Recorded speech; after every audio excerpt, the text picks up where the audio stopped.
Hello everyone, అందరికీ నమస్కారం. Welcome back to Shri రుచి వ్లాగ్స్. ఇవాల్టి రెసిపీ వచ్చేసి మనకి వినాయక చవితికి వినాయకునికి నైవేద్యంగా సమర్పించే పాల తాలికలండి. ఇవి మంచి టెక్స్చర్తో ఫస్ట్ టైం చేస్తున్న తాలికలు అనేవి అస్సలు విరగకుండా వచ్చేలాగా మనం రెసిపీ చూసేద్దాం. ముందుగా మనం ఒక కప్పు బియ్యం పిండి, ఇది పొడి పిండి అండి. మనం ఏ కప్తో అయితే బియ్యం పిండి తీసుకుంటామో అదే కప్తో బెల్లం, అలానే 3/4 లీటర్ నుంచి లీటర్ పాలు, అలానే నానపెట్టుకున్నటువంటి 2-3 స్పూన్ల సగ్గుబియ్యం, అలానే డ్రై ఫ్రూట్స్, పచ్చి కొబ్బరి, ఇది ఆప్షనల్, ఇలాచీ పౌడర్, అలానే నెయ్యి. ముందుగా మనం ఒక ప్యాన్ పెట్టుకుని, మనం ఒక కప్పు బియ్యం పిండి తీసుకున్నాం కదా, అదే కప్పు 3/4 కప్పు వరకు పాలు పడతాయి. సో మనం ఏం చేస్తామంటే గ్రాడ్యువల్గా కొద్దిగా యాడ్ చేసుకుంటూ కలుపుకోవాలి పిండిని, లేదంటే ఉండలు కట్టేస్తుంది. పిండి యాడ్ చేశాక ఇప్పుడు కొన్ని పాలు పోసుకున్నాం కదా, ఒక్కసారి కలుపుకుని అవసరమైతే మళ్ళీ ఇంకొన్ని పాలు యాడ్ చేసుకొని కలుపుకోవాలి. ఇంచుమించు ఒక కప్పు పిండికి 3/4 కప్పు వరకు పాలు పడతాయి. కలుపుకునేటప్పుడు మనం ఈ పిండిని ఎంత మంచిగా కలుపుకుంటే మనకు తాలికలు అంత మంచిగా వస్తాయి. ఇలా హీట్ చేయడం వల్ల ఏంటంటే పాలు పిండి కలిసినప్పుడు జిగురు ఫామ్ అయి తాలికలు అనేవి విరగకుండా ఉంటాయి. ఇలా పిండిని మొత్తం మంచిగా ముద్దలాగా కలుపుకోవాలి. ఈ పిండి కలుపుకోవడంలోనే ఉంటుందండి తాలికలు విరగకుండా రావడం అనేది. 50% దీంట్లోనే ఉంటుంది. ఈ పిండిని మనం మంచిగా కలుపుకున్న తర్వాత ఒక ప్లేట్లోకి ట్రాన్స్ఫర్ చేసుకుందాం.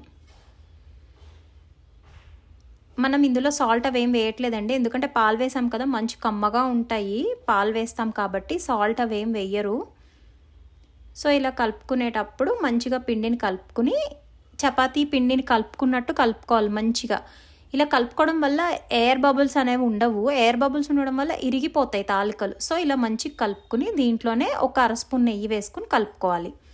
కొంచెం పిండి ముద్ద తీసి పక్కన పెట్టుకోండి. తర్వాత మిగతా పిండితో తాలికలు ఒత్తుకున్నట్టు ఒత్తేసుకోండి. ఇలా మరీ సన్నగా కాదు, మరీ లావుగా కాదు, మీడియంగా ఒత్తుకోండి. మనం తీసుకున్న ఈ పిండి ముద్దలో కొన్ని వాటర్ యాడ్ చేసుకుని పల్చని కన్సిస్టెన్సీ వచ్చేలా కలుపుకోవాలి. కలుపుకుని పక్కన పెట్టేసుకోవాలి. ఇది ఎందుకు అంటే తాలికలు పాలు వేస్తాం కదా, దాంట్లో టెక్స్చర్ కోసం. ఇప్పుడు ఒక ప్యాన్ పెట్టుకుని దాంట్లో కొంచెం నెయ్యి యాడ్ చేసుకుని మనం తీసుకున్నటువంటి పచ్చి కొబ్బరి లేదా ఎండు కొబ్బరి ముక్కల్ని వేసి వేయించుకోవాలి. దీంట్లోనే డ్రై ఫ్రూట్స్ కూడా వేసి వేయించేసుకుంటాం. ఇవన్నీ మంచిగా గోల్డెన్ కలర్ వచ్చేంత వరకు ఫ్రై చేసుకోవాలి. పచ్చి కొబ్బరి అనేది మంచి టేస్ట్ ఇస్తుందండి. పాల తాలికల్లో లేదా ఏ పాయసాల్లో అయినా పచ్చి కొబ్బరి అనేది చాలా మంచి టేస్ట్ ఇస్తుంది. వీటిని అన్నిటి ఒక ప్లేట్లోకి తీసుకుని పక్కన పెట్టేసుకుందాం. దీంట్లోనే మనం తీసుకున్నటువంటి బెల్లం, 1 కప్పు బియ్యం పిండికి 1 కప్పు బెల్లం పడుతుంది. వేసుకుని అందులో ఒక 1/2 కప్పు వరకు వాటర్ యాడ్ చేసుకుని మనం ఉండలు లేకుండా బెల్లం మొత్తం కరిగేంత వరకు కూడా కలుపుకోవాలి. ఇది పాకం ఏం పట్టాల్సిన అవసరం ఉండదండి, ఎందుకు అంటే జస్ట్ ఇది కొంచెం నురుగొస్తే సరిపోతుంది. ఇలా బెల్లం అంతా కరిగిపోయిన తర్వాత కొంచెం యాలకల పొడి వేసి కలుపుకోండి. యాలకల పొడి మీకు కావాలంటే డైరెక్ట్ పాల తాలికల్లో అయినా వేయచ్చు. ఇక్కడ వేస్తే ఏంటంటే ఫిల్టర్ చేసినప్పుడు ఆ పైదంతా పోతుంది, అందుకని అట్లా. ఇప్పుడు మనం అది పక్కన పెట్టేసుకుని పాలు పెట్టుకుని, పాలు కొంచెం వేడెక్కిన తర్వాత మనం నానబెట్టుకున్నటువంటి సగ్గుబియ్యం కొంచెం ఉడకాలి.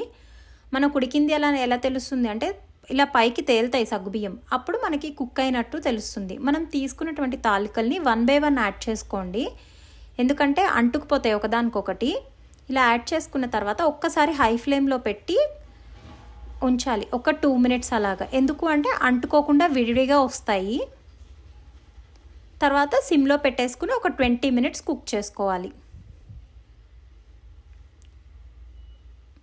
20 minutes కుక్ చేసుకున్న తర్వాత మనకు తాలికలు అనేవి కుక్ అయినది లేదు ఎలా తెలుస్తుంది అంటే, మనం ఒక స్పూన్ తీసుకుని ఒక తాలికను తీసుకుని ఇలా కట్ చేసినప్పుడు సాఫ్ట్గా దిగింది అంటే కుక్ అయిపోయినట్టే.